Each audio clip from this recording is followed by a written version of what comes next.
then we'll get moving shortly. So I've given you a brief sort of overview of what we're doing again today. I know I've written ionic compounds up there again. Oh, silly me. I've forgotten to change the title of this lesson. So we're doing... Okay, I need to change that in our thing as well. We're doing a summary of this spring half term, effectively.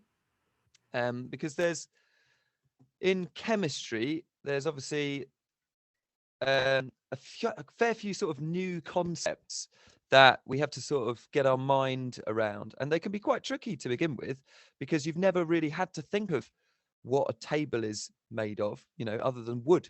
You haven't really thought about the fact that it's actually, trillions of little atoms that are all bonding together in a variety of different ways that give all of these wonderful properties to all of the substances that surround us. Okay, so I have started us off with a sort of summary slide. I know it looks like there's a lot on this slide here, but the only bits I'm really interested in you guys doing are these sort of sentence starters or sentence completers, word fills over here. So I've written a couple of different sentences about subatomic particles to begin with. So electrons, protons, and I've also gone over a couple of the rules that we used when talking about the formation of ions. So this is a bit of a sort of summary from previous lessons, and I've given you the missing words at the bottom. So I want you just to spend a minute or so looking at these whilst we're waiting for the remainder of us to stream into this lesson. Just have a little think about what those missing words are. And if you've done that, if you feel pretty confident with those, then have a little look at the challenge on the right-hand side here, where I've asked you to write the charges of these ions, the atoms when they become ions. So you've got sodium, magnesium, oxygen, and chlorine there. I want to know what charge of an ion they might form when they gain or lose electrons. So I'm just going to wait a minute, have a little go at that, guys, and I'm just going to double check these things. So do you just want them to write that on a piece of paper with them? Yeah, they can just do it in their head to begin with. Yeah, if they've got a piece of paper with them, that's much, much better. Okay, the actual act of writing things down is so valuable when it comes to learning things. I wouldn't know my name if I hadn't written it down so many times. Just also have to remember, we'll share these slides with you as well. So if they haven't been already, they will be coming to you, so you can have a look as well.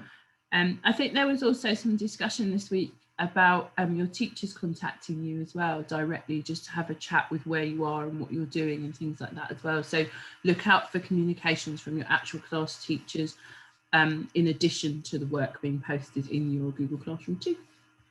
Thank you, Miss. Okay, so I'm not going to spend loads of time on this at the start,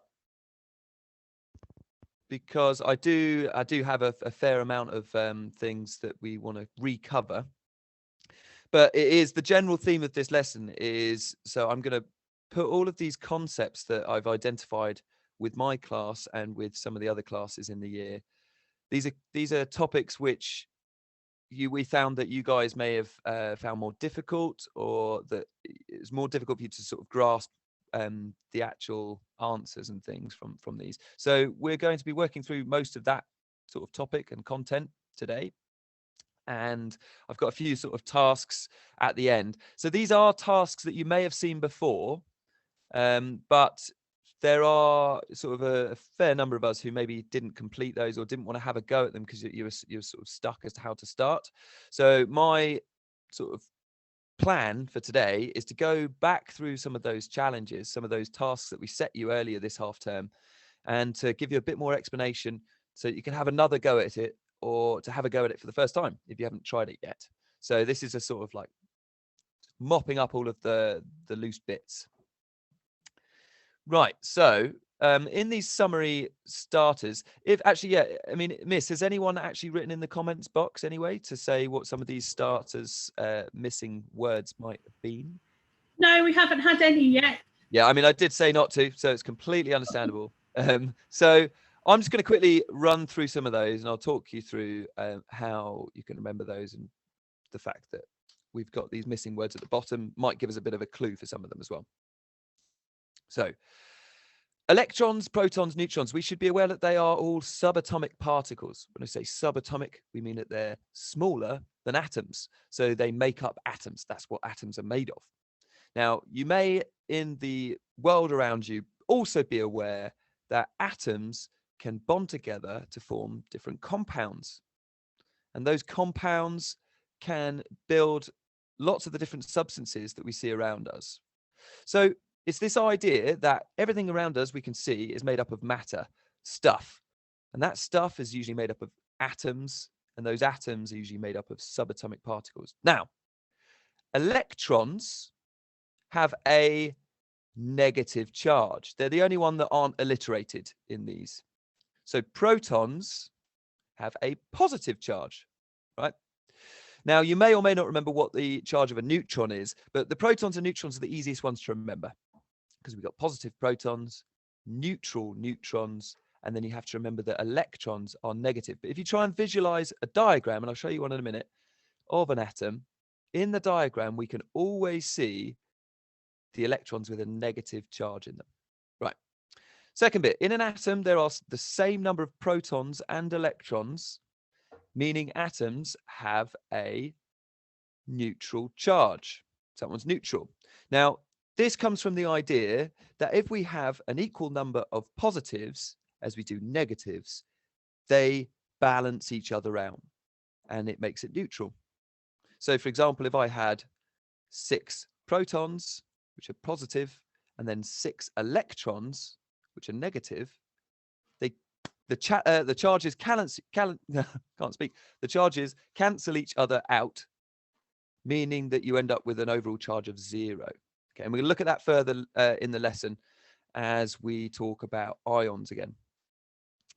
So we've had negative electrons, positive protons. The atoms have a neutral charge if they've got an equal number of protons and electrons. And then metal atoms, these are going to lose electrons to form a positive ion. Now, do you see how that happens? So if we've got a negative electron, if I'm holding something that's negative, so an electron, and I give that negativity away, it can end up making me positive because what's left over is this more positive charge. And again, we're going to go over this in today's lesson.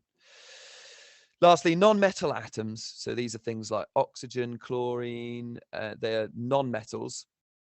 These will gain electrons. They're gaining these negative things to become negative ions. Okay, so running down from the top, we had negative, positive, neutral, lose, gain. Now, challenge question very quickly, and I will rocket through these because I'm not sure that everyone would have had a go at these, but you may or may not remember, and again, I'm going to go over this in a second, that you can work out what the charge of an atom is by just knowing what group they're in. Because the group number on the periodic table, these numbers along the top, they actually tell us how many electrons there are in the outer shell of an atom. So in the outer shell of lithium, there's 1 electron, whereas in the outer shell of beryllium, there's 2 electrons because it's in group 2. So we can work out the charges of atoms, and I'm going to go over this again when they become ions by the group number they're in. Sodium's in group 1. It will lose 1 electron. So if it loses a negative electron, it becomes positive. Magnesium, group 2, is going to be +2. Oxygen, the other end, is going to become a -2 because it's going to gain 2 negative electrons. And then chlorine in group 7 is just going to gain 1 electron to become -1. Now, I will explain this, as I said, when I go over the group numbers and we go over formations of ions and things in a moment's time. So I'm not expecting you guys just to know what I'm talking about exactly with that challenge question. Some of you may, and that's brilliant, but I'm not expecting you all to just be able to do that willy-nilly. Right. So these are the links back to what we've done over the past few weeks. So we've generally covered atomic structure, and we talked about where we would find neutrons and protons as well in the nucleus here. The electrons orbiting around in these shells around the outside of the nucleus there. With the idea as well that the first shell being closer to the nucleus can only fill up to 2 electrons, whereas the next shell can go up to 8. The one after that will go up to 8 again. And then in the fourth shell, it can actually go up to 18. And that again links with the structure of the periodic table here. We can see in the first period, there's only 2 elements. The first shell can only have 2 electrons. Helium has a full outer shell with 2. Lithium, beryllium, boron, there's 8 elements along the second period. And neon has a full outer shell, 2 shells. This is neon right here. Got neon here. So the first shell is full, obviously, because it's going to fill up the second shell as well, up to 8. So then we talked about the periodic table and how useful that was. And you can see I'm already using that a lot this morning. We're already making use of this wonderful tool of the periodic table. Some of you may also remember the gentleman who helped to develop the periodic table even further. So that was Mendeleev. And finally, we covered some stuff about the development of ideas of the atomic structure. So you may or may not remember some of these names. Dalton, J.J. Thomson coming up with the plum pudding model there. That's quite classic. The Ernest Rutherford, who was responsible for the gold scattering experiment or the alpha scattering experiment. Niels Bohr came up with this sort of orbital model. And then actually there is a Chadwick who's not on here, Erwin Schrödinger instead, but Chadwick helped to develop the nuclear model by discovering neutrons. So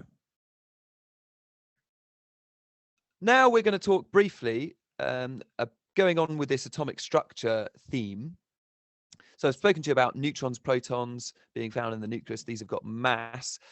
This is shown by this table here. And this table may seem like a very small piece of information, but this is really key information. It's really important that you guys are able to draw out this table from memory and to show that a proton has a positive 1 charge, positive protons. Neutrons are neutral. They have no charge.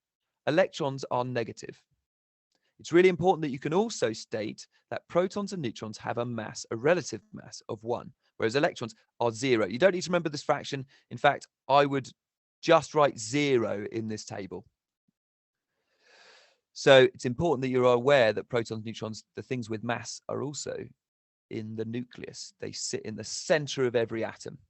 The proton number is like the identification for every element. Any element with 8 protons will be oxygen. You cannot change the proton number and still have the same element. So if I change this, if this proton number changed from 8 to 9, let's go back on our periodic table, we can see that oxygen has got 8. Fluorine has got 9 protons. So if this proton number were to change to 9, it would no longer be oxygen, it would be fluorine. Okay, the proton number is like its ID. Now, the things which can change are the number of neutrons, which we won't talk about now. That's when we talk about isotopes. But the one we do know about that changes, and this is what we're really interested in today's lesson as well, is the number of electrons. So we know that electrons can be transferred from one atom to another. And when they do that, they can have an imbalance of protons and electrons. When they've got an imbalance, then it means that you get charges. And so that's when we get the formation of ions. So an ion is when an atom has gained or lost electrons to become charged. Right. Now, this always confuses people. Okay. You have to be able to calculate how many neutrons there are in an atom. You have to be able to calculate how many protons there are in an atom. And you have to be able to calculate how many electrons there are in an atom. Now, to do that, it's really clearly laid out in this table. So to calculate protons, it's just the proton number, and that's always the smaller number. To calculate the neutrons, this is where it gets a little bit different. We have to take the mass number, which is the massive number. Okay, it's always the bigger number, the mass number. And then we minus the proton number. So to calculate the number of neutrons in oxygen, I would do 16 minus 8, which gives me 8. So that means there must be 8 neutrons in oxygen, as well as 8 protons in oxygen.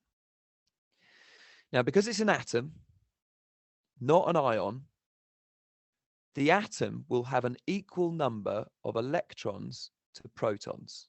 Because it's not charged, we know that all of the positives must be balanced by all of the negatives.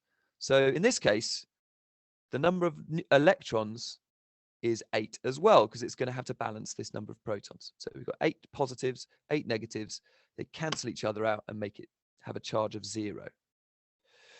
Right, and again, just to reiterate, this bit, the calculating the neutrons is usually what will trip people up. So you have to remember that neutrons, as I said, neutrons have mass.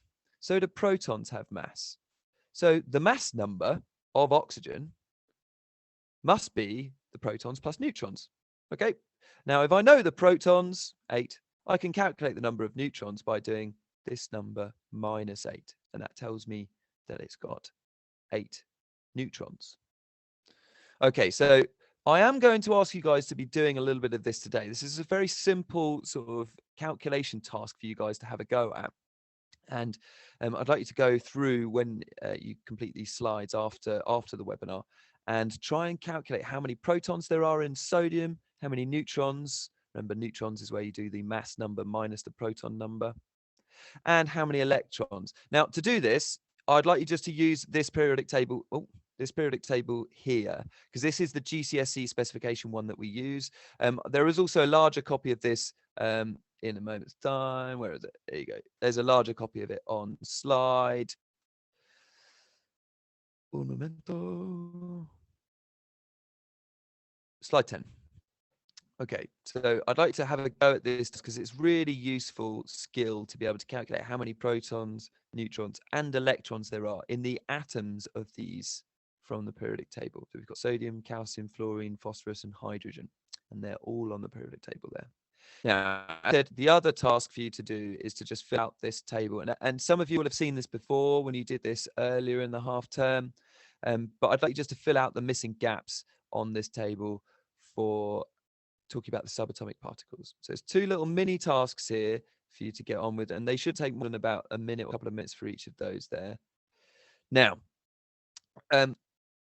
Miss gave us a lovely summary sheet from our work last week. And some of us had a fantastic go at this, really trying to tie in all of your knowledge from the past few weeks. This is obviously mostly focused on ions, but it requires you to have an understanding on atomic structure, of types of bonds, which we hadn't really done in full. You may have heard of some of these from year 8.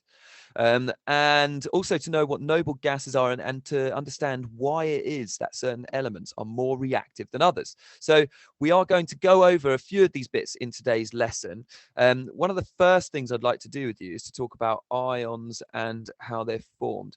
But just to sort of check your knowledge, I should remind myself very quickly, just to check your knowledge of these things, what I'd like to get from you guys is a bit of a larger overview of your understanding of some of these topics. So we're going to do a short,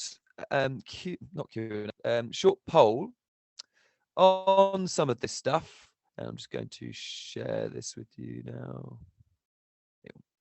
Okay, so there's 6 questions in this poll, and I'd like you guys to have a quick go at this. It should be arriving on your screens now. It's there, sir. We can see it. Lovely stuff. Beautiful, beautiful.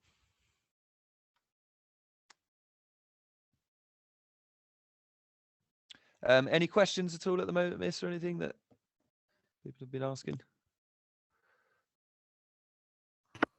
No, none at the moment. I think we've had a couple about whether one of them was about whether there could be more than 4 electron shells, and we said yes, there could be. Cool. So yeah, but yeah, no, they're all listening intently, I would hope. Oh, lovely. You ask questions if you need to, guys. Yeah, absolutely. Thank you, Miss. Dosa, where I've got the poll, I don't know if this is the same for everyone else. I've just got the summary, so it doesn't show me that anybody's voted. Yeah, okay. Yeah, no, I've got that on my screen here. I think maybe because I launched the poll, I've got the data. Oh, you've got the data. Okay, brilliant. Yeah, nice. Seeing a few votes coming in. There's not a lot of you doing the polls yet. I'm just going to let a few more of you have a go. Let's have a look at these first ones. Fantastic. The majority of us got the first question right. Really pleased with that.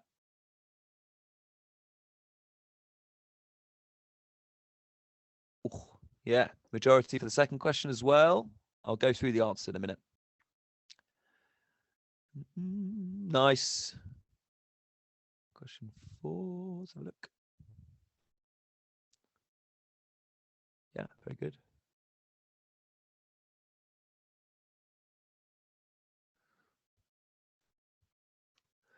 Okay. So, oh, there's one still going in. As I said, we've got a few of you doing the polls here, and it's nice to see that some of you are getting engaged and trying to give me a bit of this sort of instant feedback. This is really useful because then I can try and focus on any of these questions that you might have got incorrect. A couple of students are saying they can't see the poll, but I don't know how to fix that for you. I don't know if Sir knows what the problem would be. I'm not sure with that. I mean, I've literally just got one option of just posting a poll. If you haven't seen it, that's fine. I'm going to move on and we'll talk about the answers now. So just if you hadn't had a chance to have a look at it, I'll read the questions to you now and give you the possible chances, and then we'll go through these as soon as possible. So first question was, what charge does an electron have? So the options: positive, negative, 1% neutral. And the answer obviously is negative. Electrons are negative, and the majority of us have got that one correct. I'm really pleased with that. Second question: where are protons and neutrons found in an atom? So the options are orbiting, in the nucleus, protons, or in shells. Now, it's really important you remember that protons and neutrons are found in the nucleus. Okay, neutrons in the nucleus are neutral. All right, I try and sort of alliterate those things to help me remember a little bit better.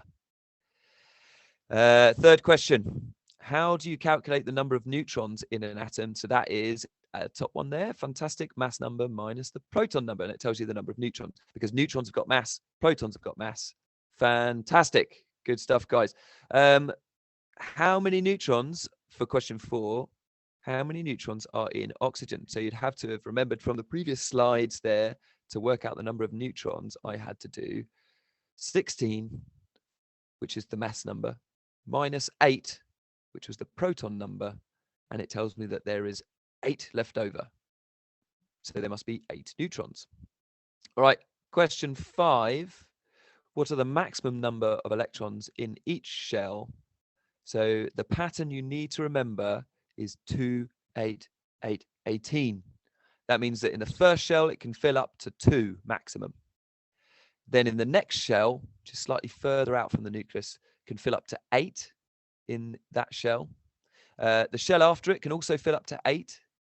And then the final shell can fill up to 18. Although I shouldn't say the final shell. As Miss said, there are further shells than just 4 shells. However, in GCSE science, you guys will not have to be able to draw any of the elements beyond element 18. So you're actually okay. You won't ever have to draw any more in an outer shell than 8. So, last question. Which scientist developed the plum pudding model to describe the structure of the atom? I'm so pleased that you've all, first of all, you've all gone for the names which are like the earliest on in the time scale. So you've either gone for Rutherford or Thomson, the majority of you. Now, out of those two, I can confirm that it was Thomson who developed the plum pudding model. Rutherford actually disproved that model by using the alpha scattering experiment. So fantastic. It's really, really good that you guys are getting that piece of knowledge down, because it's not easy sometimes to remember these names. This will be one of our final tasks for this lesson today, as a bit of an sort of challenge task that I will talk to you about. So really, really pleased with that, guys. Well done. Oh, no one do that. Well done. Now, carrying on with our slides. I can share your results. Right. So the poll should have disappeared now. and I'm back to my slides. Right. So this sheet, the summary sheet, as I said, we're going to be going over the majority of this stuff in the session today. And here's just a few of our success criteria for things that we're going to be doing. Now, I'm aware of the fact that I've already been talking about 20 minutes, but as I said, we're recapping a lot of things, and that requires me to go over in a bit of detail for some of these things as well. Right.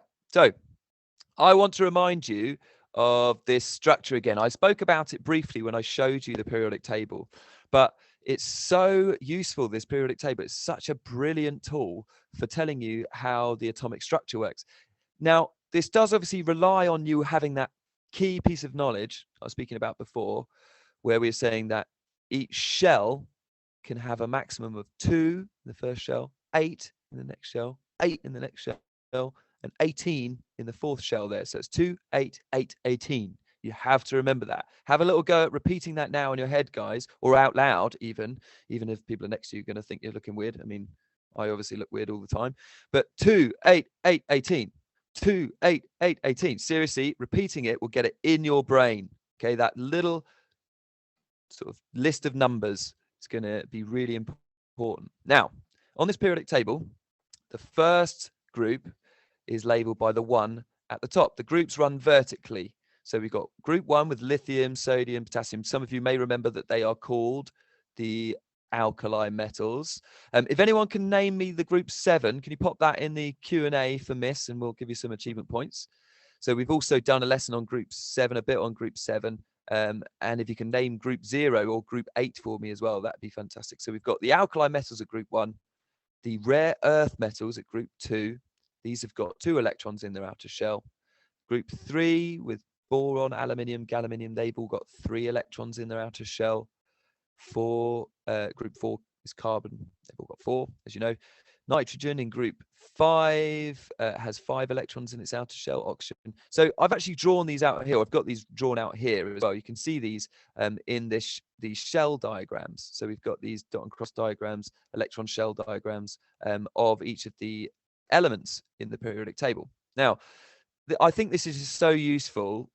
This is another sort of task that we would often do with the students in school. We'd get them to draw out the electron shell diagrams for the first 18 elements. All right. Now, what you can notice, as I said before, is that each row or period, as you can see, these are the horizontal rows. These all have the same number of shells. So hydrogen and helium have both got 1 shell, and we know that the first shell can only fill up to 2. So hydrogen with 1 electron will only have 1 in its outer shell, but helium has a full outer shell with 2. And then if we go down to the next row, we can see that lithium here has a full inner shell, that 2 electrons are full up because we've basically moved on from helium. And it's in group 1, so I have 1 electron in its outer shell. So we can calculate or work out what the electron shell structure is going to be just by the element's position in the periodic table. The groups tell us the number of electrons in its outer shell. The periods tells us the number of shells. So we've got that idea of the 2, 8, 8, 18. One other key piece of information to understand why elements react in any form is knowing that they all want to be like noble gases. So we saw on this previous slide that helium, neon, argon, these have all got full outer shells. That means that they've got a really stable arrangement of electrons. So they won't be able to gain any extra electrons because they've got full outer shells, but they won't be able to lose any electrons because they've got full outer shells. So they've got a really stable arrangement of electrons. They aren't going to react. So we use these elements, like helium, neon, and argon, often to create very unreactive environments. And argon is very famously used in light bulbs to prevent the filaments from burning out. So if anyone's got an old light bulb which has the metal wire running through the middle, that heats up to very high temperatures. And if it was in oxygen, it would just oxidize, so it would burn out very quickly. But we fill the light bulbs with argon, and argon helps to reduce any reactions with oxygen, so the filament, the metal, doesn't burn out. It lasts for a lot longer. So Noble gases, really unreactive. All other elements want to be like the noble gases. They want to have this stable arrangement of electrons. So they'll do anything they can to get a full outer shell. Now, this is what can turn an atom into an ion. Okay, so here's a couple of definitions for you. An atom is an uncharged element found on the periodic table. So on the periodic table, all of these that we see here are atoms because they have the same number of protons. So for boron, it would have 5 protons. Has the same number of protons as it does electrons. So it's got 5 protons and it must have 5 electrons. So the 5 positives equal out the 5 negatives. So if we did a sum, +5 -5, that would give us 0. So it's got an overall charge of 0. All of the atoms in this periodic table are atoms because they have an equal number of protons to electrons. Now, that begs the question then, what's an ion? So an ion is a charged element which has gained or lost electrons. So as soon as this sodium atom loses that outer electron, because remember it's trying to be like the noble gases. So actually sodium wants to have, the easiest thing for sodium to do would be to lose this outer electron rather than trying to gain an extra 7 to complete its outer shell. That would be an immense amount of work. So sodium is just going to lose this outer electron. And when it does that, it's now got an imbalance of protons to electrons. So it has, as you see here, the proton number is 11. It's got 11 protons, and at the moment, it's got 11 electrons. Now, as soon as it loses that electron, it's going to have still 11 protons because they're all locked up in the center here in the nucleus. It's got 11 positives, but only 10 negatives. So if we did 11 minus 10, we'd end up with +1. Okay, or just 1. Yeah. So sodium atoms have a plus charge, as you can see here. When it's lost that outer electron, it's got an overall charge of plus. So this sodium atom has become an ion, sodium ion now. Okay. Now, here's it written out for you. So I quite like to see this as sums, as I said. I've been talking about these quite a lot. So we saw on the previous slide that sodium had a proton number of 11. It's got 11 protons. And in an atom, it's got an equal number of protons to electrons, right? So to begin with, sodium has got an overall charge of 0. All right. Now, because it wants to be like the noble gases, it's going to lose the outer electron and it's going to form a sodium ion. But it can't just lose the outer electron on its own. Okay, it can't just randomly decide to shoot off an electron because the electrons are also attracted to the protons in the nucleus. So they're not going to just shoot off at any moment.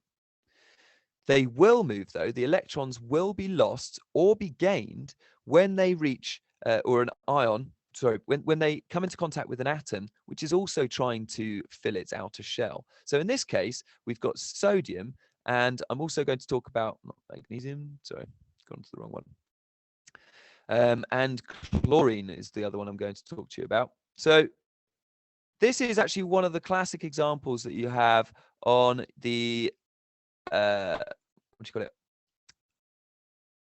I might do fluorine actually. So this is one of the classic examples that we gave you on this worksheet with the, oh, where are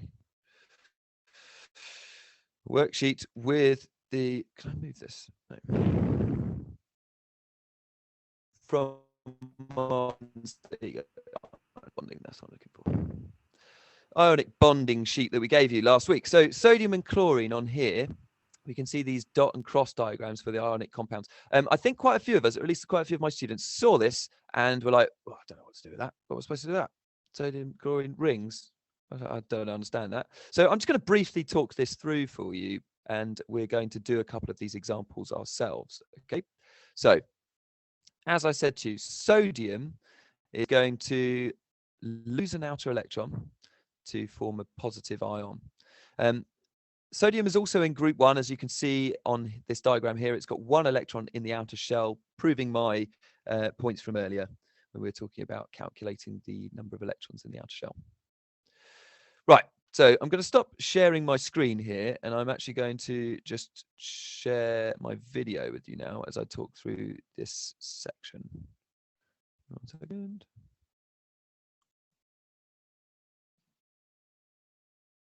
Okay.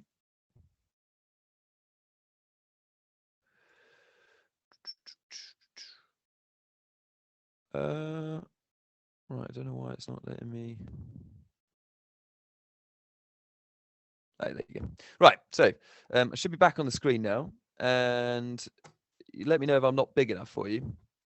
Right, but I've got on my little slide here, I have got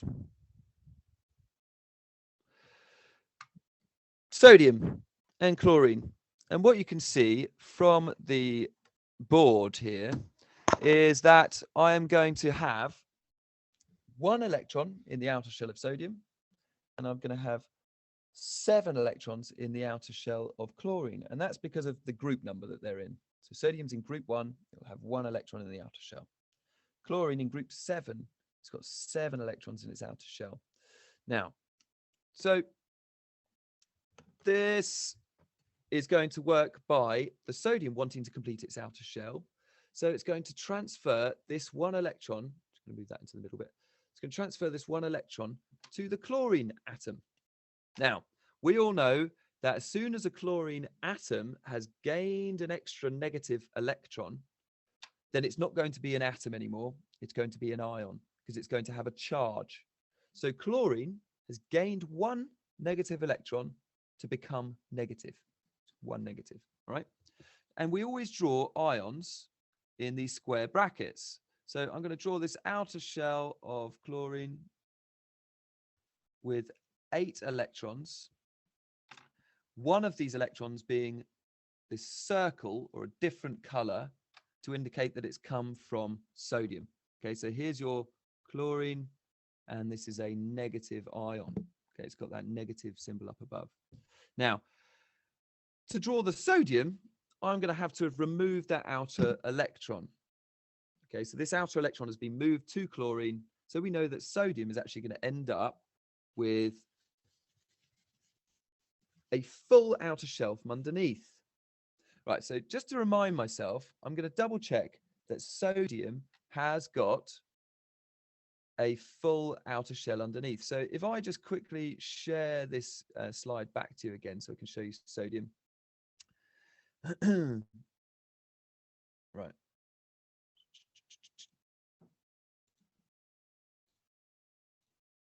So on sodium, you can see on this slide here that sodium had 3 shells. The outer shell was just 1 electron because it's in group 1, but it's also got a full shell of 8 underneath.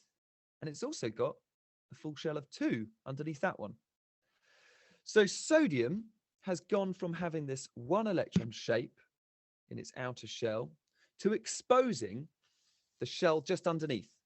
So it's as if we've almost peeled away, taken away this outer shell with this 1 electron and given that electron to the chlorine atom, which has then become a chlorine ion. And sodium has exposed its full outer shell underneath. And I'm only going to draw that one, that outer shell. I'm not going to bother drawing the 2 inside as well. Don't want to clog up my drawing too much. But as you can see, I've also still drawn these sodium electrons as the dots rather than the crosses. Now, reminding ourselves of this process from this slide, the sodium ion is formed when it loses that outer electron. And if it's losing a negative electron, that means it's got a total of +1. Just to quickly clarify, if it was magnesium, right, magnesium is in group 2, okay? So it's got 2 negative electrons in its outer shell. It's also got another shell of 8 underneath and another shell of 2 for magnesium. So to draw magnesium as an ion, it's going to have to lose these 2 negative electrons. So we know that sodium lost 1 electron and became +1. Magnesium is going to lose 2 to become -2. Sorry, +2 even, because it's lost 2 negatives and it's going to end up being a +2 overall.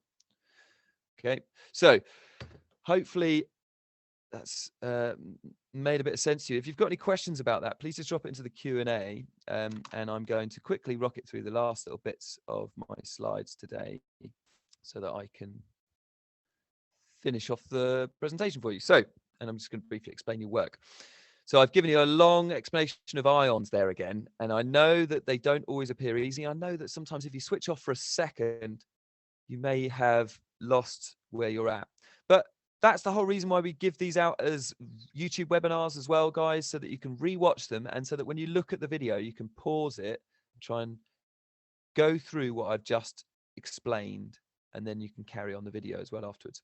So we've actually just described for sodium chloride, as you'll notice, all of the group 7 halogens all end in IDE when they become ions. So you get chlorine becomes chloride, fluorine becomes fluoride, bromine becomes bromide, iodine becomes iodide. Okay, it works the same for most non-metals. So oxygen becomes oxide when it becomes an ion. Yeah, so have to be aware of that if it is called like magnesium oxide, you know that it's a magnesium ion and an oxygen ion that are bonded together. So, right. Another key factor of things that we need to be able to do, as well as actually drawing how these ions have been formed, where we've shown the electron shell diagrams here. And you can see that in an ion, you always have to show it in square brackets with the charge written at the top right-hand corner. So as well as being able to do this, we also need to be able to describe what's happening. Okay, so what I've given you here is a 4-mark question. And when you see a 4-mark question about ionic bonding, there's sort of a set number of things I want you to be doing. And you need to be using these keywords. I'll explain it in a second because I'm going to do a model for you. So I'm going to sort of model this answer, not for this magnesium oxide, but I'm actually going to do it for sodium chloride instead. So when we're describing in 4 marks, or explaining even, how a metal bonds with a non-metal, we need to be aware that that is going to be an ionic bond. Metals and non-metals form ions to create an ionic bond. Ions are only held together by their opposite charges. So in this case, for sodium and chlorine, these are bonded together because the chlorine's now negative and the sodium is now positive. So they're opposite charges and they're going to be attracted to each other. Right. Now, very quickly, as I said, I'm running out of time here. I've also given you a few prompt questions here to help you go through it. But these are the kind of questions you guys want to be reminding yourself of before you answer a question about an ionic bond. You need to be thinking about which element is losing electrons. What charge will an ion have if it loses an electron? Okay. One other trick that you can always remember is that metals will always lose electrons and become positive. Okay. Metals will always be positive ions. Non-metals will always gain negative electrons to become negative, and they will always form negative ions. Non-metals will always be negative ions. All right. So quickly, in a summary, what I might write for this answer is I might say something along the lines of sodium is going to... Actually, I'm just going to speak it out loud, otherwise it'll take me too long. Sodium is going to lose its outer electron, donating it to chlorine in a chemical reaction. When sodium loses this electron, it will have an overall charge of a +1. Okay, so I've used the keyword lose, and I've not actually said transfer, but I could have said sodium transfers that electron to chlorine. Right, so there's 2 marks that I've just got myself, just by talking about the fact that it's lost an electron to form a positive ion. 2 marks, brilliant. That's 1 sentence, 2 marks, fantastic. Right, the other 2 marks come from doing pretty much the opposite, the converse. Chlorine will gain the extra electron from sodium, there's the keyword gain, to fill its outer shell. this now means it is a negative ion. Okay, so the last point, so I've actually gained 4 marks there really by saying that sodium has lost an electron to become a positive ion. Chlorine has gained that electron to become a negative ion, both of them completing their outer shells. They've got a stable arrangement of electrons now. But the last point I want to talk about, to just clarify that this is an ionic bond, is to say these opposite charges will be attracted to each other, forming an ionic bond. So we've got a positive sodium atom, ion even, bonded to the negative chlorine ion. Okay, and that's your 4 marks there. And so I'm asking that everyone have a go at this in this box in here. And as I said, if you get stuck, try and use the prompt questions to help answer this question here. Right, lastly, this is a bit of a just sort of a recap for you all to have a little go at. In this last slide, I wanted you to go back over some of the scientists and their discoveries from the development of the model of the atom. So in order to do that, what I've asked you to do is in the comments below here, which you should all have access to, just go over this BBC Bite Size sort of web page about them, or watch this TED-Ed video again on the development of the model of the atom, and that will tell you what each of these scientists was actually responsible for. And all you need to do is just to write briefly underneath, responsible for plum pudding model, you know, something like that. It doesn't have to be a load of information. I just want you to say what most famously in the development of the model of the atom, what were they responsible from? And as I said, you can get that information from the video. Okay, so that sums up the majority of things that we've done in this half term, or at least some of the areas I needed to go over again with you. If you have any further questions, please either pop it into the Q&A box right now, or you can try and send it as a comment when the teacher sets the work for you. But I'll just hang on for a minute and check some of your Q's and A's to see if you guys have got any other questions about the slides. Oh, lots of questions today, miss. Good work on your responses. Some were about snow, but we did have some questions. Yeah, that's cool. And yeah, no, they've been good. They've been good. Some nice, interesting questions there as well. Brilliant. Yeah. Anything you think I've missed there, miss, at all? No, I think we just need to keep going over it really and practicing it until it's, you know, concrete. And I think some of the things Sir said were really good about kind of repeating the number of electrons in the outer shells and things like that. It's a really good idea as well. Like I say, I learn things a lot better, sadly, when they're in sort of song formation, or if I've had to like repeat them a little bit. And as I said, I don't think I'd remember my name if I hadn't written it down so many times. Right. I think we shall finish there then. And Jimmy says he likes your hoodie. He said it twice. Oh, does he? It's my ski hoodie. It's designed by Mr. Lightfoot, actually. Oh, wow. Yeah. Right. Cheers, guys. I'll speak to you in the week. Brilliant. Thanks, Sir. Bye. Thanks, guys. Bye.